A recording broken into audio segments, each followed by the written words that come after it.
Jayarata Matovo Kunja Vihari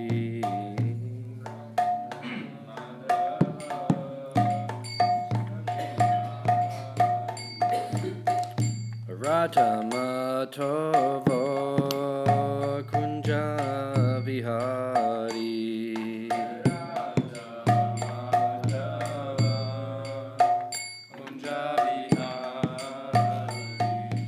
Gopi Janavalabha Giri Varadari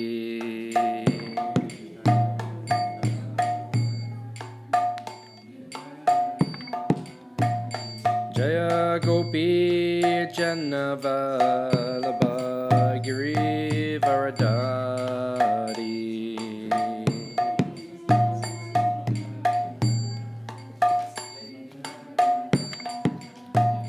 Yashodanandana Vrajajanaranjana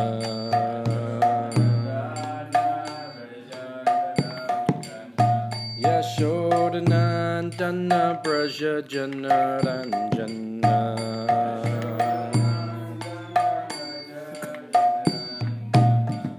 Jamuna Tira Vanachari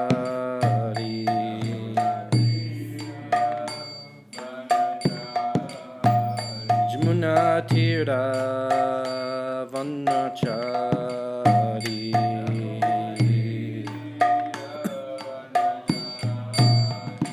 Jayo Radha Matova Kunja Bihari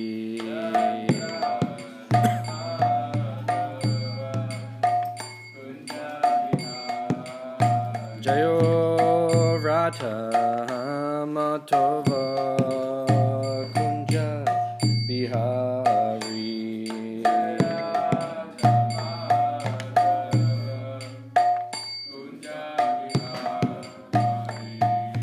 Gopi Janabalabha Girivaradari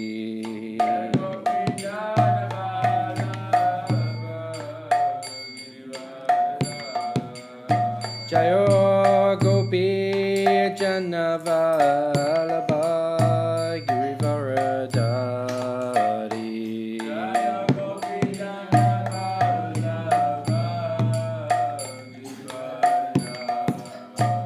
Yashodanandana Vrajajanaranjana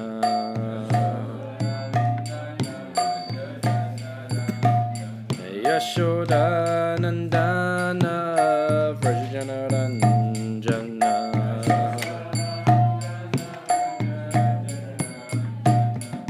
Jamuna Tira Vanachari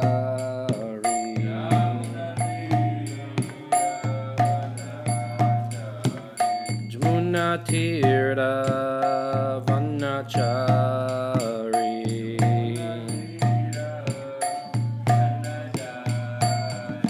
Jayo Radha Matova Kunja Bihari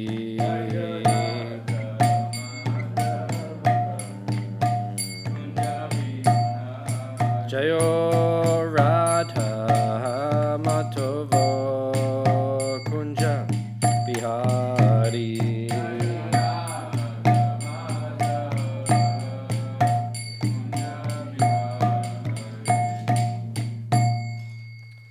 Jayam Vishnupad Paramahamsa Paragrad Shima His Divine Grace A.C. Bhaktivedanta Swami Srila Prabhupada Ki Ananta Koti Vaishnava Brindiki Grantaraj Srimad Bhagavatam Ki Go Premanandi. Oh glorious to the assembled devotees, oh glorious to the assembled devotees, oh glorious to the assembled devotees, oh glorious to Sri Guru and Sri Gauranga.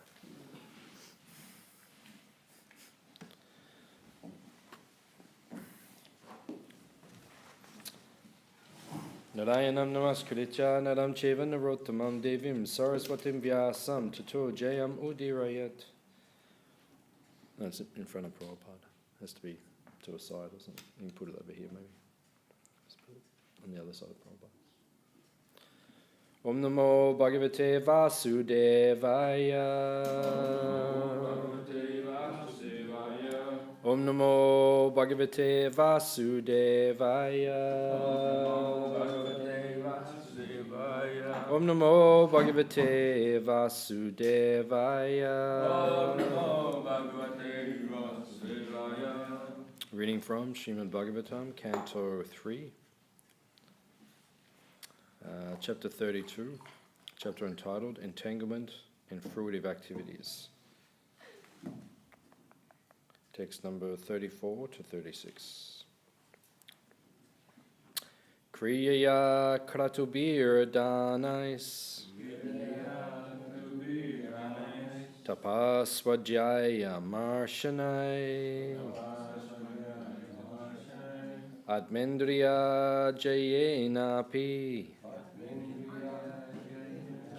Sanyasena chakamanam Kriyaya kratubir danais Tapasvajaya marshanai Atmendriya jayenapi Sanyasena chakarmanam Kriya kratubir danais Tapasvajaya marshanai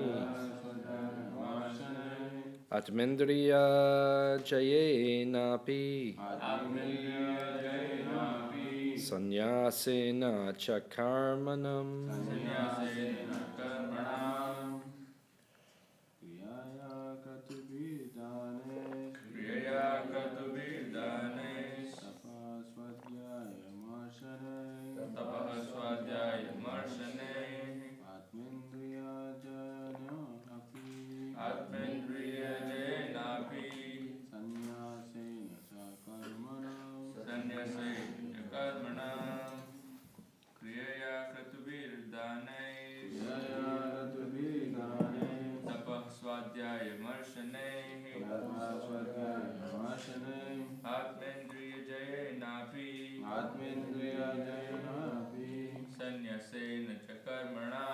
Sanyasena chakarmanam Kriyaya kratubir danais Kriyaya kratubir danais Tapasvadaya marshanai Tapasvadaya marshanai Atmendriya jayenapi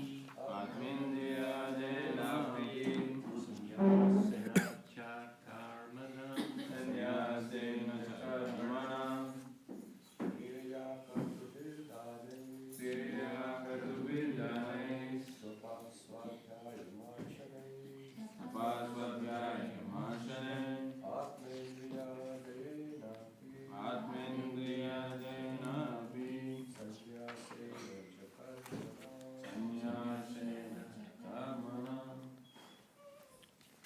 Mataji's.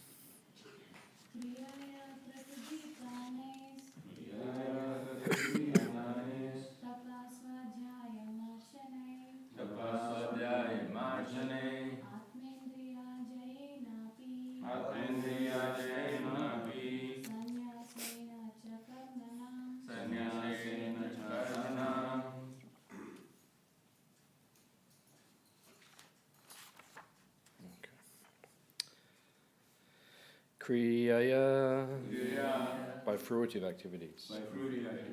Kratubi, by sacrificial performances.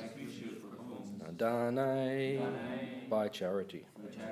Tapaha, austerities. Swajaya, study of Vedic literature. Marshanai, and by philosophical research.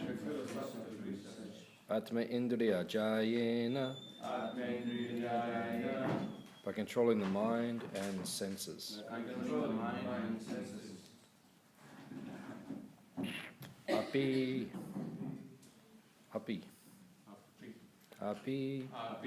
also.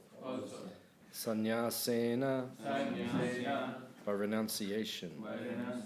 Cha, and karmanam, of fruitive activities, yogena,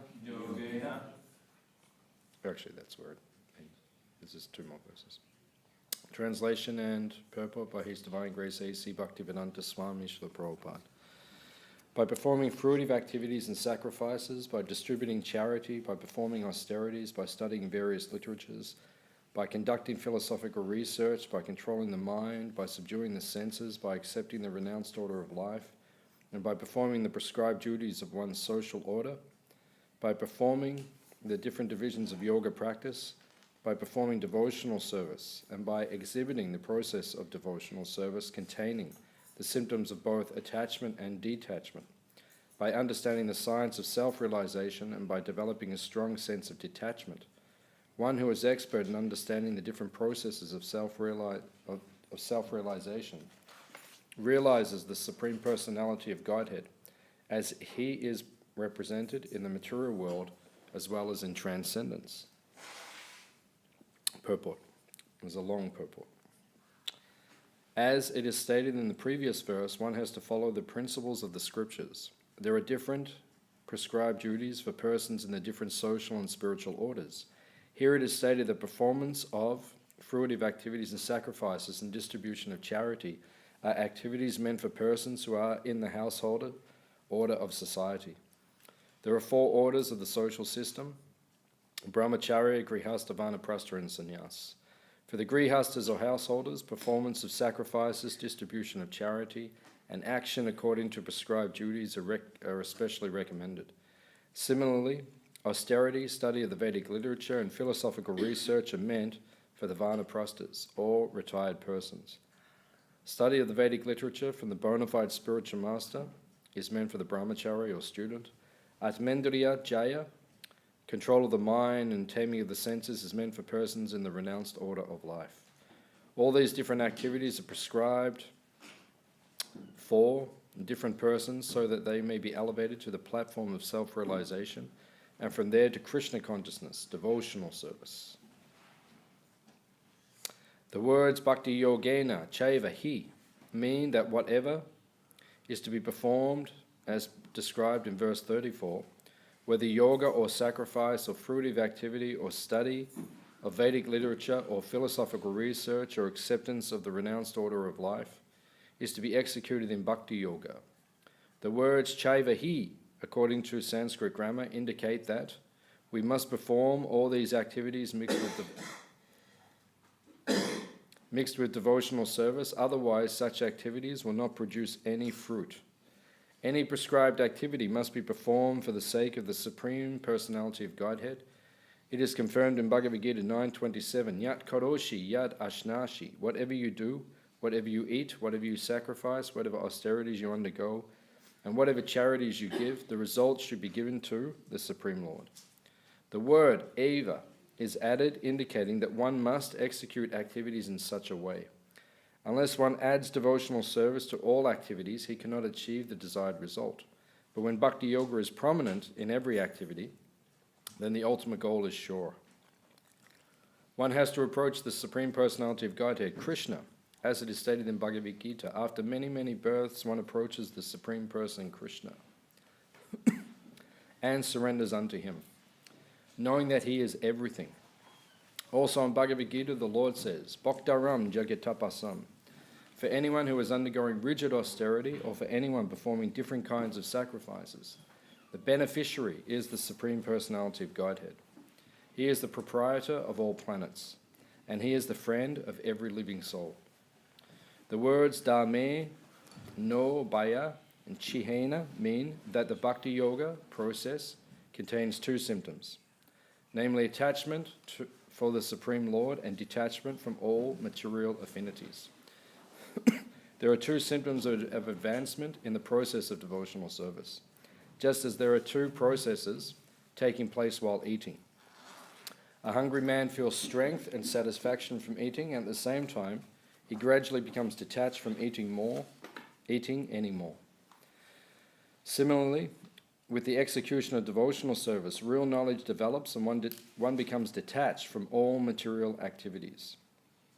In no other activity but devotional service is there such detachment from matter and attachment for the Supreme.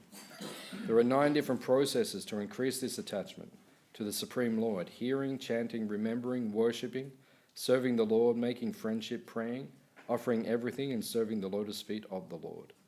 The processes for increasing detachment from material affinities are explained in verse 36. One can achieve elevation to the higher planetary systems, like the heavenly kingdom, by executing one's prescribed duties and by performing sacrifices. When one is transcendental to such desires because of accepting the renounced order of life, he can understand the Brahman feature of the Supreme. And when one is able to see his real constitutional position, he sees all other processes and becomes situated in the stage of pure devotional service. At that time, he can understand the Supreme Personality of Godhead, Bhagavan. Understanding of the Supreme Person is called Atma Tattva Avabodhena, which means understanding of one's real constitutional position. If one actually understands one's constitutional position as an eternal servitor of the Supreme Lord, he becomes detached from the service of the material world. Everyone engages in some sort of service. If one does not know one's constitutional position, one engages in the service of his personal gross body, or his family, society, or country. But as soon as one is able to see his constitutional position, the word swadrik means one who is able to see. He becomes detached from such material service and engages himself in devotional service. As long as one is in the modes of material nature and is performing the duties prescribed in the scriptures, he can be elevated to higher planetary systems where the predominating deities are material representations of the Supreme Personality of Godhead, like the sun god, the moon god, the air god, Brahma, and Lord Shiva. All the different demigods are material representations of the Supreme Lord. By material activities, one can approach only such demigods. As stated in Bhagavad Gita 9.25, Yanti Deva Vrata Devan. Those who are attached to the demigods and who perform the prescribed duties can approach the abodes of the demigods. In this way, one can go to the planet of the Pitas, or forefathers. Similarly, one who fully understands the real position of his life adopts devotional service and realizes the Supreme Lord, the Supreme Personality of Godhead.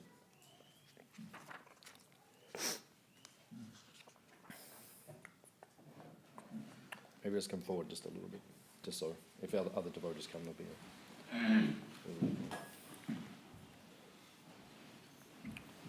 Omagyan Timirandisya Gananjana Shalakaya Chakshuran Militam Yena Tasmai Shri Gurave Namaha Shri Chaitanya Mano Bhishtam Stapitam Yena Bhutale Swayam Rupa Kadamayam Dadati Swa Padantikam Vancha Kalpatarubhyascha Kripa Sindhupi Evacha Patitanam Pavanebhyo Vaishnavebhyo Namo Namaha Jai Shri Krishna Chaitanya Prabhu Nityananda Shri Advaita Gadadha Shivasadi Gaura Bhakta Vrinda Hare Krishna Krishna Krishna Hare Hare Hare Rama Rama Rama Hare Hare.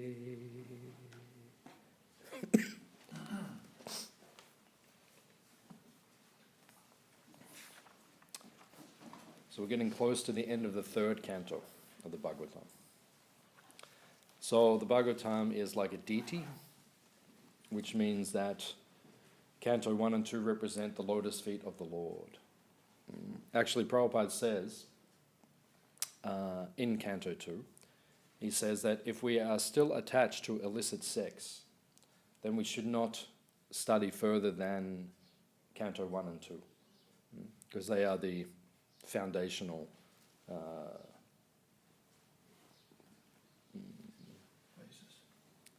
books, or it's the foundation of the entire philosophy. And actually, Srila Prabhupada says everything is in the first canto. The entire philosophy of the Bhagavatam is, and it actually is, the entire philosophy is in the first canto. Prabhupada even said, I put everything in the first chapter. And then he also said, I put everything in the first purport. 111. So everything is in there, the very first. But then, obviously, we're meant to study further. But this is the foundation. And Canto 3, it's like the legs of the Lord. Canto 3 and 4. So the instructions are also very foundational. And the most philosophical portion of the entire Bhagavatam is this section, Kapila's teachings, which is the end of Canto 3, and the 11th canto. The 11th canto is Uddhava Gita and other teachings which are there. Very philosophical, very nectarian. And actually when you study Bhagavatam, you'll see in the commentaries of the Acharyas, quite often they quote the 11th canto to support their thesis or their points, because the 11th canto is like a summary of the entire philosophy. And it's extremely detailed. And the third canto is like that also. So third canto, this particular portion by Kapiladeva is called Sankhya. So Sankhya means analysis, and a very detailed analysis. And it's very nectarian, very philosophical, for those who are philosophically inclined.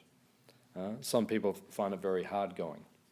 I remember when we taught this in the Bhakti Vaibhav course, it goes on for many, many, many chapters. It's a long section. The third canto is very long and very philosophical. There's some pastimes earlier on, but it's mainly philosophy. Fourth canto goes back into pastimes again. The fourth canto opens up with the Daksha Yajna and then goes into many, many pastimes. So I remember some of the Matajis in particular, they said to me, can we speed up the third canto? Because it's too philosophical. Well, let's just go through it quickly. We don't need all this philosophy. We just want to love Krishna. We don't need to go through all of this philosophy. But we didn't speed up. We just went through it. Okay? But it is very philosophical. So Kapila is analysing from every possible angle.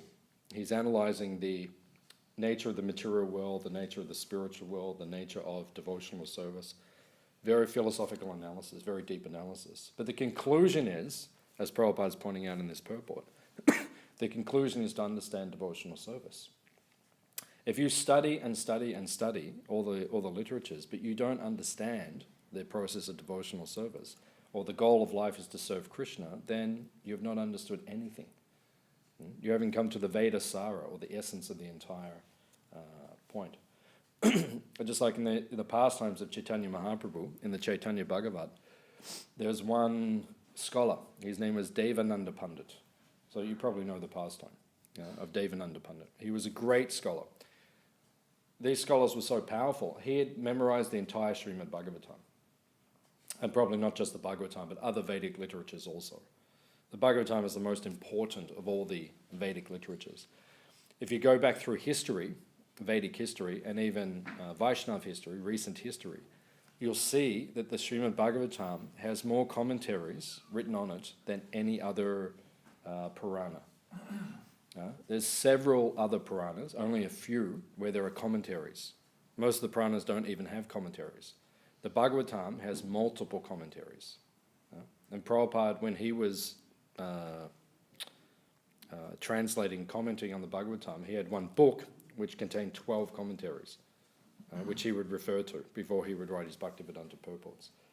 So Devananda Pandit, he was an incredible scholar, but he was a Mayavadi also. So even though he'd memorized the whole Bhagavatam, he'd misunderstood the entire message of the Bhagavatam. So at one time, he lived in Navadvip. Now Lord Chaitanya lived in, if you go to Mayapur, what we call Mayapur these days, Lord Chaitanya was living on the, trying to get my bearings, must have been the eastern side of the Ganga. So he was living on that side, and Devananda Pandit was living on the other side, what we call the Navadvip side. So he was living over there, and Mahaprabhu was living on the other side, but Lord Chaitanya would travel around the different 9 islands, the Navadvip. So Devananda Pandit, he was giving a lecture on the Bhagavatam. And Srivas Thakur, who is part of the Panchatattva. He's one of the great devotees. He's an incarnation of Narad Muni. So Srivas Thakur, he was traveling around, and then he heard someone was speaking on the Bhagavatam. So when a devotee hears someone is speaking on the Bhagavatam, he becomes very enthusiastic. So he went inside, and he was sitting, and he was listening. But then Devananda Pandit was speaking on the Bhagavatam, and Srivas Thakur was in such ecstasy hearing the Bhagavatam, he began to roll around on the ground. So you can imagine someone in the back. Mahatma Prabhu rolls off his chair and starts rolling across the ground. Then everyone will become a little, so what is going on? Distracted. So Devananda Pandit, there were many, many people there.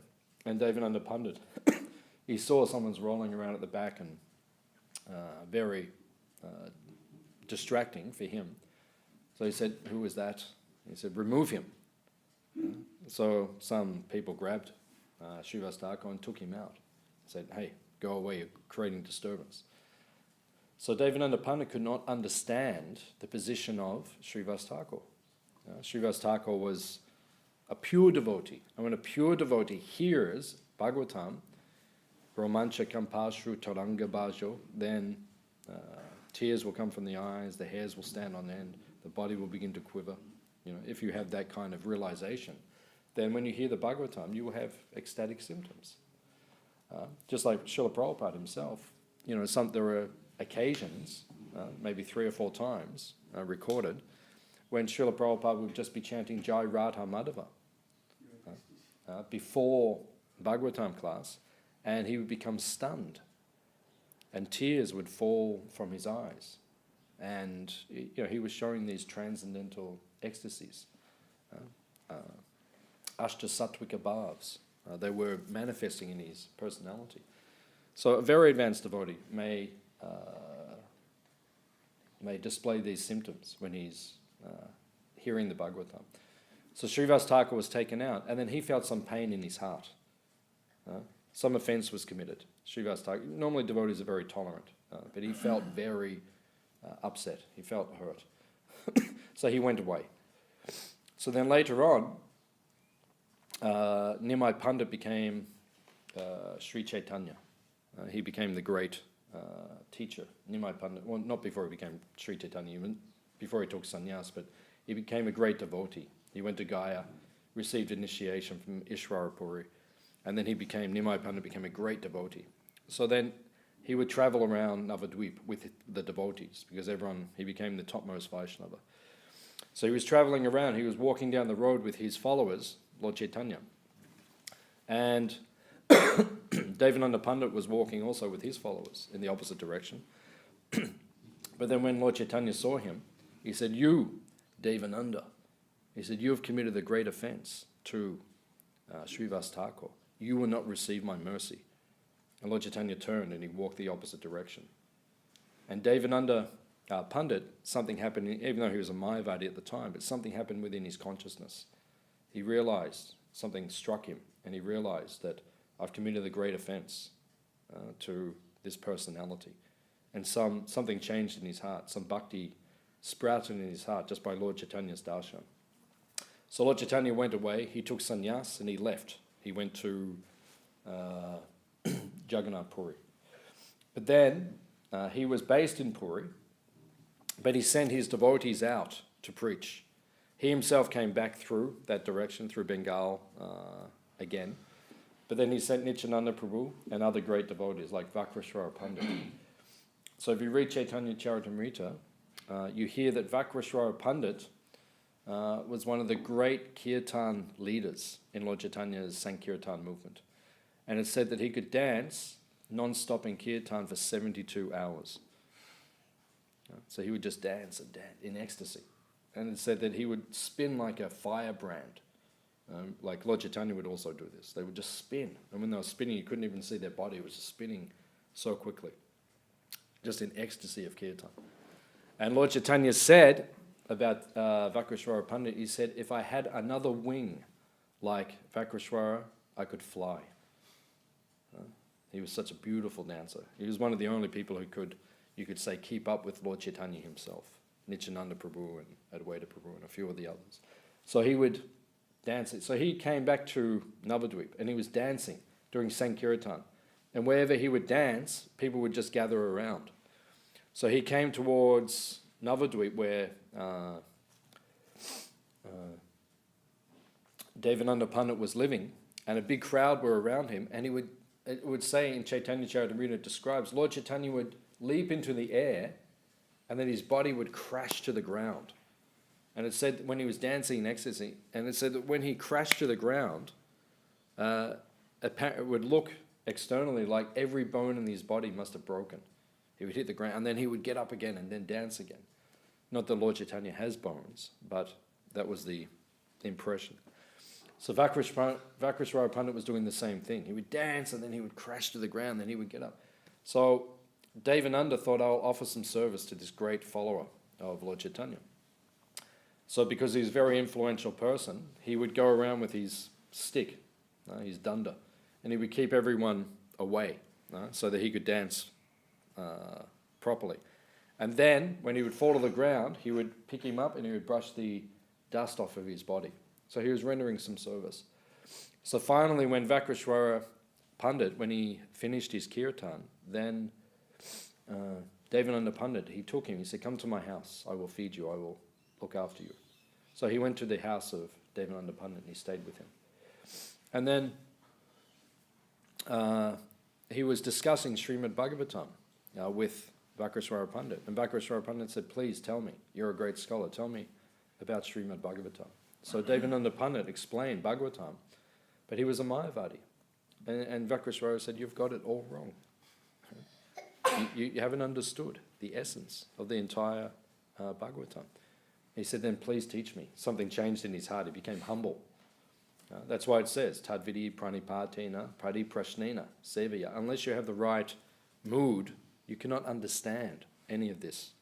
We only understand Bhagavatam, Bhagavad Gita. You can only understand when your consciousness is correct, when you have real humility, when you're not arrogant, and when you're not thinking, I know everything. Then you become submissive, and then you become qualified. And then this message enters your heart. So Vakreshwara, Devananda Pandit, he changed. So Vakreshwara Pandit said, I will teach you the Bhagavatam. So he memorized the whole thing, but he didn't understand. So he gave him the purport of the Bhagavatam. Krishna's tu Bhagavan Swayam Savai Pumsam Paro Dhammo. The goal of life is to serve the supreme living entity, Krishna. So he converted him into a Vaishnava. But then he realized, I've committed a great offense. So he said, then you go to Srivas Thakur and you beg forgiveness. So now that he became a devotee, he went to Srivas Thakur and he begged forgiveness. Right? And then Lord Chaitanya accepted him. And then he became a great follower of Lord Chaitanya, a great scholar. Lord Chaitanya converted many powerful people, including Sarvabhauma Bhattacharya. Sarvabhauma Bhattacharya was considered the greatest Pandit in India at that time. And he converted him. So Lord Chaitanya was converting very influential personalities. So that is the point. The Bhagavatam says itself, back in the beginning, in the first canto, Shrama evahi kevalam. If you can study everything, but if you do not understand the essence of devotional service, if you do not understand Krishna's supreme position, all of your study is useless waste of time. You haven't actually achieved anything. Later in the Bhagavatam, the Lord Brahma says, it is like beating rice husks which have already been beaten. So in India, you get the husk of rice and you beat it and you separate the husk from the the grain. Right? So a lot of work. So then being a Mayavadi and approaching the Vedic literatures in that way, it's like you go to the husks of rice and you beat them, but someone's already beaten, they've already taken all the grains out, and all you're doing is just beating. So you're working hard, but you don't get anything at the end of the effort. So that's what it's like. You can be a great scholar, but if you don't understand the conclusion that Krishna is the Supreme Lord, and devotional service is the only process to reach Krishna, then it means nothing. Shrama eva hi kevalam. Shrama means like useless or empty. There's nothing there. It's just a waste of time. So here it is describing, Kapila is describing, from many angles of vision, that we should surrender unto the Supreme Personality of Godhead. But he does it very analytically, very thoroughly. And even in Bhagavad Gita it is like that. Bhagavad Gita, Krishna speaks so many different things, all these topics which Kapila is expanding upon in this section. But then at the end of the entire book, what does Krishna say? Savadaman. Everything I've said previously, and Prabhupada was lecturing on that verse one time. And Prabhupada said, Krishna said, Jnana, Vairagya, Karma, Sannyas, Tyag. He spoke so many yoga, he spoke so many subject matters. But then Prabhupada said, then Krishna says to Arjuna, just forget everything I just said. Right? So he just spoke for an hour or two, right, whole Bhagavad Gita, and he analyzed so many things. But at the end, Savadama, just forget it all. Right? If you only understand that one verse, you've understood everything. Right? What is the rahasya of the entire Gita? Right? The rahasya, the Acharya's comment, the rahasya or the secret of the entire Gita. Mammana bhava mad bhakto madhyaji mam namaskuru. That is the secret of the whole Bhagavad Gita, those four things. Right? Become my devotee. Right? Always think of me. Right? Become my devotee. Offer your respects to me. Worship me and offer your homage unto me. Those four things. So that is the essence of the entire Gita. Right? Always think of me. That is the essence of the entire Gita. And those four things, they expand into 9 things, which Prahlad Maharaj gave us, 9 processes of bhakti. And those 9 things expand into 64, which Rupa Goswami gives us in the Bhakti Rasamrita Sindhu. That is the essence of it all. Right? But then, actually, in the commentary, Baladev Vijabhushan, Vishnu Chakravarti Thakur, they say, Krishna gives that verse, which is the rahasya of the whole thing. He gives 4 things. Arjuna, always think of me, become my devotee, offer your homage unto me, worship me. And then Arjuna says, Krishna, can you give me just one thing? Right? You gave me 4 things, can you just give me one thing? So then Krishna says, Savadaman, in the next verse. Right? Reject it all. Right? Mam ekam sharanam braja. That one thing is the essence of everything. So you take that one line, you've understood the whole Bhagavad Gita. Right? If you can incorporate it into your life and your consciousness, then you've understood everything. So that, if you look at the 26 qualities of a devotee, Lord Chaitanya teaches Sanatana Goswami, there are 26 qualities we must cultivate. But Haridas Thakur says in Harinam Chintamani, one of the qualities is Swarup Lakshana, and the other 25 are Tatashta Lakshana, which means they are secondary qualities. But one is the essential quality. And then essential quality of a devotee is Krishnaika Sharana. Krishna Eka Sharana. That is the quality of a devotee. And that's exactly the same line Krishna gives at the end of the Bhagavad Gita. Mam Ekam Sharana Braja. Just surrender unto me. Krishna Eka Sharana. Krishna is my only shelter. Eka. Just like we're studying last night in the 10th canto in the Bhaktivedanta course then. Krishna's leaving Vrindavan. It's one of the most intense parts of the entire Srimad Bhagavatam. One of the most, because there is in chapter 39, between verses 19 and 31, there is what is called a Viraha Gita, where the gopis, they sing a Gita in separation from Krishna. Viraha means separation. So they say that Krishna is now about to leave. And we were studying last night that Krishna is so attractive that for all the residents of Vrindavan, he completely captures their consciousness. There is nothing else. Every living entity means the moving living entities, the non-moving living entities. Krishna captures everyone. Therefore, the word Krishna means all attractive. So Krishna says in the Gita, Mam, me, ekam, only, sharana braja, surrender unto me only. Put your consciousness on me only. That is the essence of everything. Because he is attractive to everyone. Right? The acharyas point out, he is so attractive and so beautiful that those who have male forms, when they see him, they wish they had a female form. That's how beautiful and attractive Krishna is. They see him, and he's so overwhelmingly attractive, they think this body is useless. I wish I had a female form. Then I could really reciprocate with him. Then I could worship him. Right? He's too attractive. He's too beautiful. So that is the nature of Krishna. So Krishna is saying, abandon everything and just surrender unto me. And that is the essence of everything. And if you understand that, right, then you understand everything. And if you don't understand that, you've missed the whole point. You can memorize the whole Bhagavatam. You can memorize everything. You can be the greatest Vedic scholar, but if you don't have this essential knowledge, and interestingly, if you do have that knowledge, you're considered to be the highest scholar.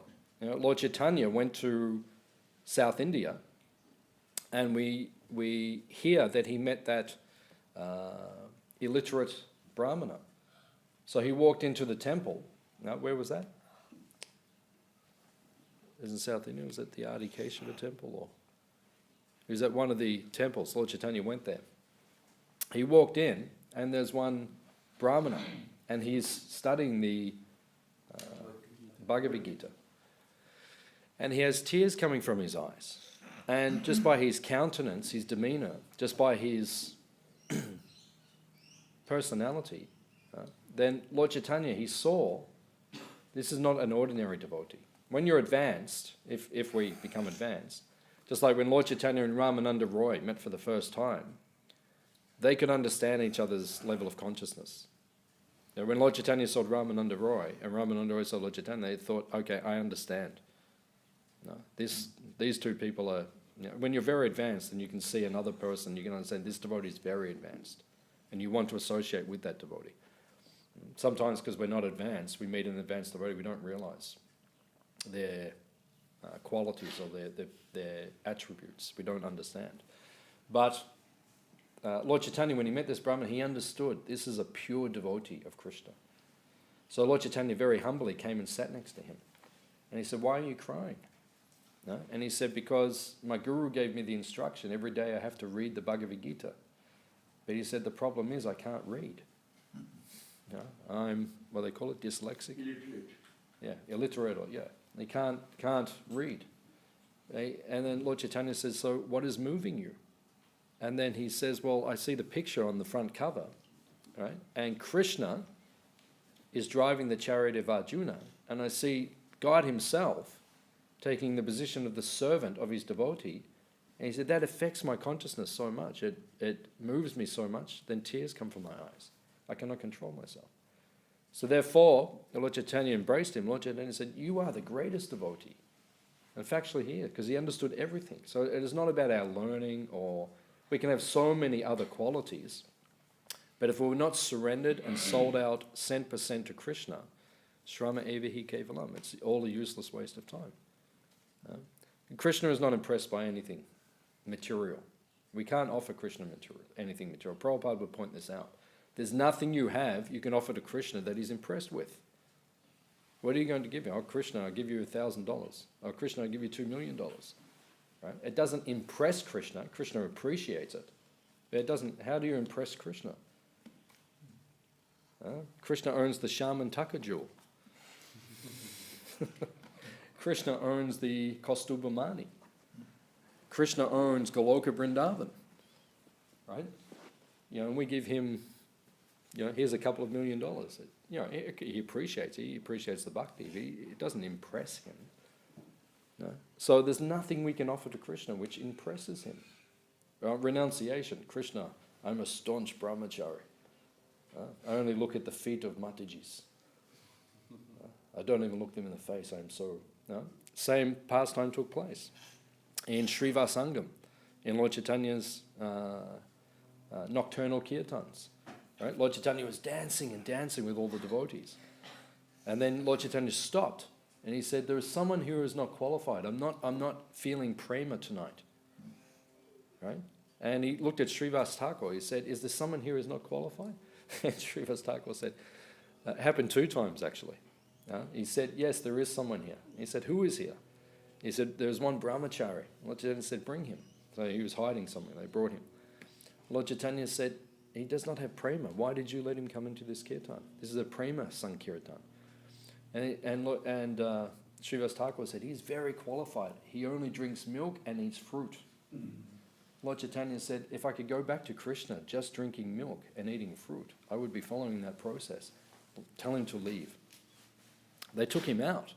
Imagine how you would feel being sent out of Lord Chaitanya's kirtan because you're not qualified. So he went out, they locked the gates, and then his heart changed. He realized, I'm a fool. Right? All this tapasya, all this austerity, renunciation, sense control, and I haven't attained love of God. I'm a fool. I don't have anything.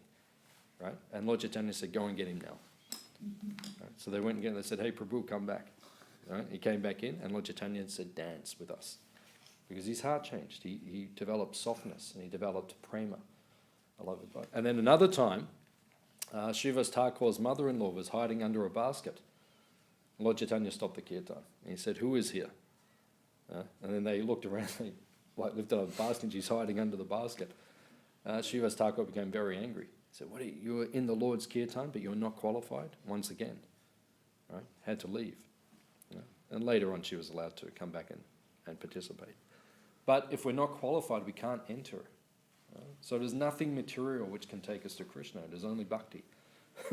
If we have bhakti, we can attain Krishna. You can capture Krishna. The quality of bhakti on the highest level, prema bhakti, Rupa Goswami describes in the Bhakti Rasamrita Sindhu, in the Nectar of Devotion. The two qualities of prema bhakti, one is Sri Krishna Kashani. Sri Krishna Kashani means it controls Krishna. You get full control of Krishna. But if you do not have prema, you cannot control Krishna. Krishna is not easy to control. But if you have prema, Prabhupada said that the goal of the Krishna consciousness movement is that you can take Krishna by the hand and lead him just like Mother Yashoda. That is the goal of our Krishna consciousness, where we become so pure that we can control God. Not that we want to control God, but you have such a pure relationship. You can take him by the hand, he will follow. You have to be extremely elevated. But this is the goal. This is what we're aiming for. And this will only come about when we develop a selfless devotional attitude towards Krishna. As long as we're selfish in our devotional service, we can never attain Krishna. Therefore the Bhagavatam says, Savai pumsam parodamo, yato bhaktirat hoxaje, ohoituki apratihata, yayatma suprasidati. So these two qualities, the Bhagavatam itself says these are the two qualities of bhakti. Ahoituki apratihata. Ahoituki means without motivations. Right? We do devotional service for one reason, because it gives satisfaction to Krishna and to the spiritual masters and to the devotees. That's why we do devotional service. And apratihata means without interruption. Not that we do devotional service 6 days a week. And then the 7th day we put on our shorts and we go to the beach. Of course you can do that, but you have to be thinking of Krishna. You have to be in Krishna consciousness all the time. It's not that devotional service is like a job. I work 5 days a week and then have 2 days off. I chant my rounds a certain amount of times, but then I have a couple of days off. I don't chant. Sometimes we hear devotees say things like that. Oh, I'm on holiday, I'm not chanting. I don't have to chant all my rounds, I'm having a break. But that's not devotional service. Prabhupada said, why 16 rounds? Why not 16,000? That's how we begin to feel when you become advanced and purified in Krishna consciousness. Right? You chant your rounds, but you feel, why just 16? Why can't I chant 16,000? On the days where we chant our rounds nicely, that's how we feel. You don't want to put down your bead bag, where the holy name just keeps rolling off your tongue. Lord Chaitanya, when he would chant, he would say, I cannot stop my tongue chanting. So that should be the consciousness that we have. Lord Chaitanya would have to hold his tongue when he went to the latrine, when he went to pass away, hold his tongue, because he didn't want to chant Krishna's holy name when he was in an impure place. And then one boy, his name was Gopal, he said to Lord Chaitanya, why are you holding your tongue? And he said, I don't want to chant when I'm in an impure place. And he said, at the time of death, you're completely impure. You can't control your bowels or your faculties. You're completely impure. Should you not chant at that time? And then Lord Chaitanya said, Gopal, you are my guru. He said, from now on you'll be called Gopal Guru. And he became Gopal Guru Goswami, a very great follower of Lord Chaitanya, who wrote some very powerful books. So that is the essence. The essence is that we must serve and please Krishna. And if we don't, our life is shrama eva hi kevalam. It is a useless waste of time. So we'll stop here. We'll see if there's any questions or comments what we discussed. Russ. Sri Ranga Kesha. Yeah, very good. Sri Ranga. Yeah. That's where the Brahmana was meant by Lord Chaitanya. Thank you. Last night you were discussing about the last thing in the life is all relationships are finished. You wanted to tell us a little more about it. At the time of death, all our material relationships are finished.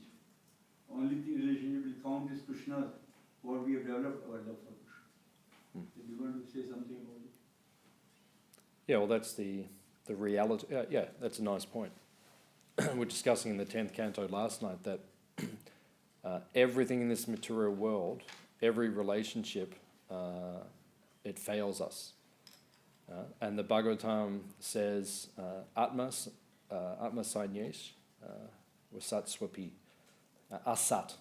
So Prabhupada translates that verse, which is actually from Canto 3 earlier on.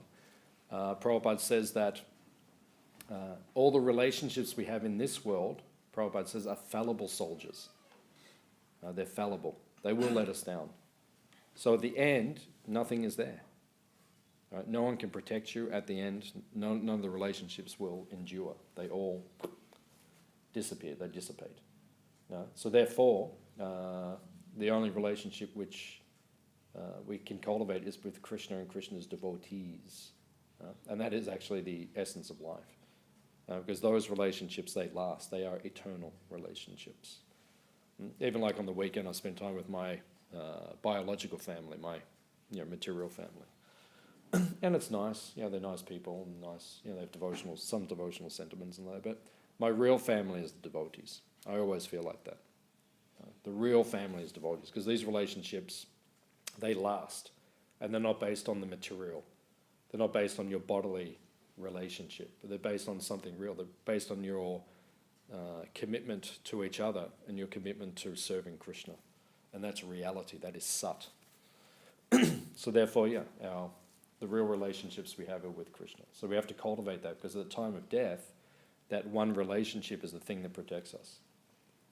If we're attached to Krishna, we go to Krishna. If we're attached to any of the material things, then that's basically it. So. How does that work? Because if we're feeling separation from the devotees, say in Melbourne, our physical form is going to be finished. Their physical form is also going to be finished in due course, and so all of those relationships apparently are going to they'll be taken away as well. So how can meditation on those devotees be beneficial for our spiritual advancement? And as you were saying, all of our relationships are destroyed, even the relationships that we have with the devotees, at least on the external platform. Yet, if we have attachment for the devotees, that's considered to be good for our spiritual life. So how does that actually work, given that even those relationships, at least from an external perspective, are gone as well? And you can feel great pain in separation from the devotees. Mm. So what's the meditation? The proper meditation? Yeah. There's, I was reading the other day, I'm just trying to think, whether it's Chaitanya Bhagavatam or, there's one verse quoted, or it might be by Vasu Ghosh, one of Lord Chaitanya's great followers, who was a great poet. And the essence of what he says, our consciousness needs to become attached to Lord Chaitanya and his eternal associates. So when we're saying that we have to become attached to the devotees, we're talking about his eternal associates, and that's not different. And the relationships we have with the devotees here, because obviously we haven't developed the consciousness yet where we can be considered eternal associates. But the relationships we have here, that is also purifying, and it's also leading upwards towards Krishna. And we could take it that, as Prabhupada says, there's another ISKCON in the spiritual world. But I think it comes down to how we see the other devotees. Not just that we have the relationship, but when you see them more on the spiritual platform or for their spiritual merit. And that means, like, when someone's leaving their body, like an Anya Bhak, or, we've gone through so many, who go. And then I remember I saw him the day before he left, and then I was with him when he left the next day, but the day before. And up until, I said to him about 3 months before he left, I said, do you have any material desires or attachments? I wanted to understand his realizations. I said, do you have material desires or attachment? And he just smiled at me with a smile like, yes, I do. Obviously, I haven't given up all my attachments. But the day before he left, I went to see him, and, I was holding his hand just as I was leaving. I said, I'm going now.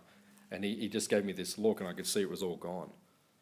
I could just see there was nothing left, no material desire, material attachment. So when we're, relating to the devotee on that level, when we give up all of our conditioning and all of the material identification, and you finally get then that kind of attachment, I think that's purifying. And that's what, leads us to Krishna. And that's how I remember him. I remember him on that level of consciousness. Not the material things which happened, leading up to that in terms of our purification, but that final. So I think when we're attached to the devotees on that level, then that's when it becomes sat, it becomes eternal, it becomes spiritual, and that's when it's ultimately purifying. Because in the association of the devotees, we get to do devotional service. And so we're attached to the spiritual aspect of the devotee, not the... And that's where the taste comes from. Yeah. I mean, in ISKCON, you can also have disagreements, misunderstandings, politics, all sorts of things, and be very frustrated. Which is just that's the frailty of human nature. But the essence, and that's just normal. That's the material world. But the thing that you can't get, the thing that you can't get anywhere else, you can only get it from the association of devotees, is bhakti and the service itself, and of course then the connection to Krishna. So even though it's manifest here in the material world, it's still pure devotional service, or the elements of which are pure devotional service. That's ultimately what we're attracted to. Yes, the type of association we have, because I was having dinner with a devotee last night, and he was saying to me, I've heard in one of the prominent places within our society, without saying, which place, but, it can be obvious in another way. He's saying, I've heard there's a lot of politics and devotees don't speak to each other nicely and this thing and that thing. So that's not what we're talking, when we talk about association with the devotees, that's not what we're talking about. We're talking about when the devotees come together, like for a holy name retreat or something like that, and everyone's acting, we're doing the devotional activities and we're absorbing in the internal energy. That's what we're talking about. That's the attachment, that's the association. Guru Puja Kirtan, all the kids running around and everybody going crazy, but it's because they're chanting Hare Krishna. We would hope. But that's the bit that Sometimes they're going crazy and it's not the spiritual energy they're acting off. But that's the kids maybe. Yeah. Not the adults. The adults, I think the The adults' consciousness is sometimes less than the kids. Sometimes just stimulated by the mode of passion. And the holy name is not really the center. But when you do have those kind of kirtans, when you go to these kind of retreats, and even when sometimes we do have a kirtan, you can see everyone. You can tell when you with the devotees, you can see they're chanting on the spiritual platform, or they're chanting from the mode of passion. It's two distinct flavors and experiences. So when we associate with devotees in the internal energy, because Krishna says, Mahatmanas tumam parta, Devim prakritim ashrita. So when the devotees are taking shelter of that Devi prakriti, then that's when that's the association we're talking about. But that happens every day. Yeah. Happens every day, pretty much. Mm. Yeah. And what other question I had? Can't remember it now.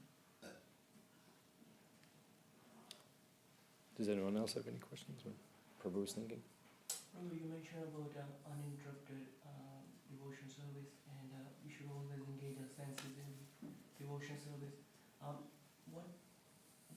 How do you approach this when you're at a place where you have to withdraw the senses because it may affect your consciousness? How do you keep yourself going? Yeah, because Krishna speaks about that in the second chapter. Krishna says you have to become a korma. A korma means a tortoise. So if you in a situation like at your work, right? Obviously, I would imagine. So you're at your work, right? And you can't extend your senses out to begin to serve Krishna because there's no opportunity in that environment. So Krishna says at that time, internally, you take your consciousness within, right? And you meditate on Krishna within because externally there's no opportunity for devotional activity. Right? So chanting the Hare Krishna mantra, Lord Chaitanya says, Kirtaniyaha Sadahari. And Krishna says in Bhagavad Gita, Satato Kirtiyanto Mam. Right? So that can always go on. So even you can be in the most materialistic place, but you can internally, you can still be completely absorbed in Krishna. Meditating on him, meditating on his form, thinking of his instructions, meditating on what you heard in the class in the morning, meditating on the devotees. And sometimes Krishna puts you in a position where you're away from the devotees because then that intensifies your desire to be with the devotees. Right? So you're in a job, right? But you're probably in the job thinking, when can I just be with the devotees again? I hate it here. Right? And when it becomes too intense, right, you join the brahmachari ashram. Right? Like, we've got examples sitting in front of us. Like, ask the guy the same thing. They were doing the same thing you were doing. And it got to a point where they just, in their consciousness, they exploded. I can't do this anymore, right? And they came down the temple and then they said, Prabhus, and then, we dyed their cloth and that was the end of it. Right? So they're the options you have. So you stay away. If you can't come to that level of surrender, then you stay in your position. But then, you'll feel, it'll create like a tension in you where you feel, I want to be with Krishna more, I want to do more service more. And then eventually you get to the point where you do fully surrender.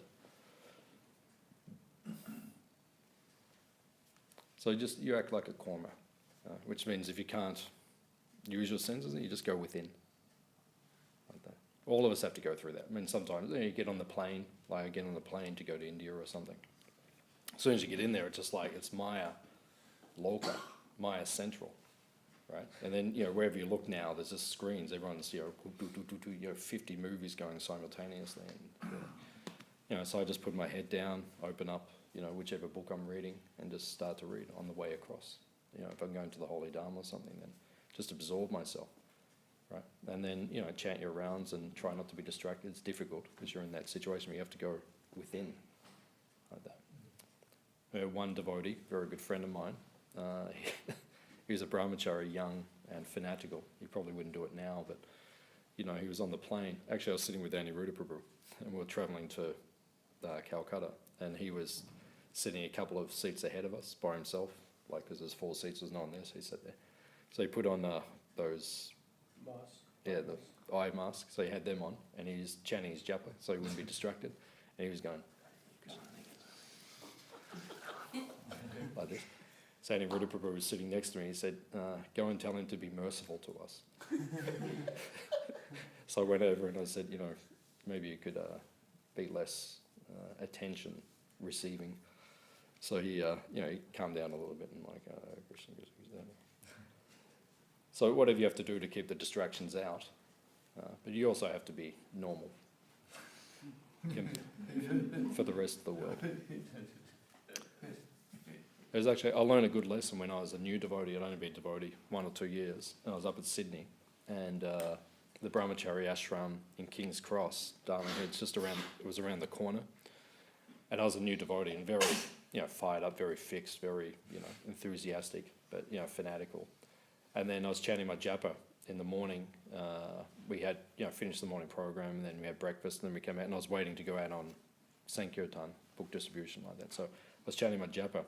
So, it's a main street outside the Brahmachari ashram, and there was a cafe. So I'm, walking up and down in front of the cafe chanting my japa, completely oblivious to anyone else in this universe, except, because I was chanting Krishna's holy name, and that's the only thing that was important. So I was just going up and down, So, anyone who's inside the cafe, it looked like I was mad. Seriously. And it looks like, it doesn't look like normal behavior. I could tell you several stories, but, it was not normal. And then one Prabhupada disciple came. He left his body a few years ago. What was his name? Yasa. Yeah, Yasha. So Yashamati Nandan Prabhu is Prabhupada disciple. So he came around the corner and he saw me and he walked straight up to me and he said, Prabhu, come here. So he took me like over to the side and he said, do you have any idea what you're doing? And I said, I'm chanting, I'm purifying the universe and purifying Darlinghurst and, purifying, the living entities. He said, people will never join the Hare Krishna movement if they see you doing that. He said, this is anti-preaching, like that. And it was a big lesson that I learnt. And I learnt that fortunately from the very beginning, because a devotee pulled me up and taught me something. So, and then I always say that to devotees now. If you see a devotee doing something, for us it may look okay, but for them, like I've got on trams before, going to the city to do Harinam with devotees, and they, devotee gets on the tram and he gets his japa out. Hare Krishna, Hare Krishna, Krishna Krishna, Hare Krishna, like in the middle of the tram. Like people don't know what that means. It looks, especially these days, they probably think, you're about to blow the tram up or something. That's seriously, that's what people would start thinking. They become very on edge. So, we'd say to devotees, just, you can chant your japa, but chant it silently or just go within yourself and do it very discreetly. Because for the non-devotees, it doesn't attract them to the Hare Krishna movement. It makes us look mad. That's what I meant. Even one time I was going in to do Harinam, and we're going in the tram, and then we're on Collins Street going up, and there was one devotee dressed in saffron by himself with a mridanga, doing kirtan by himself, quite enthusiastically like this, and we went past on the tram with the other devotees, coming to me. And then when I got out, I said to Prabhu, don't do that. Because visually what it looked like on the tram, it looked like a crazy person. Just with one mridanga, like this, it really didn't look. So it wasn't necessarily going to bring people to Krishna. If you have a nice group of devotees and it's well structured, and it's, the kirtan is appealing, then, okay, start kirtan. But then, if you're just going to be like a mad person, it really can have the opposite effect. Maybe if you sit down like a busker with a harmonium or something and you do it nicely, then people might be attracted, but you have to be very conscious of. Is that okay? Any other question? Or?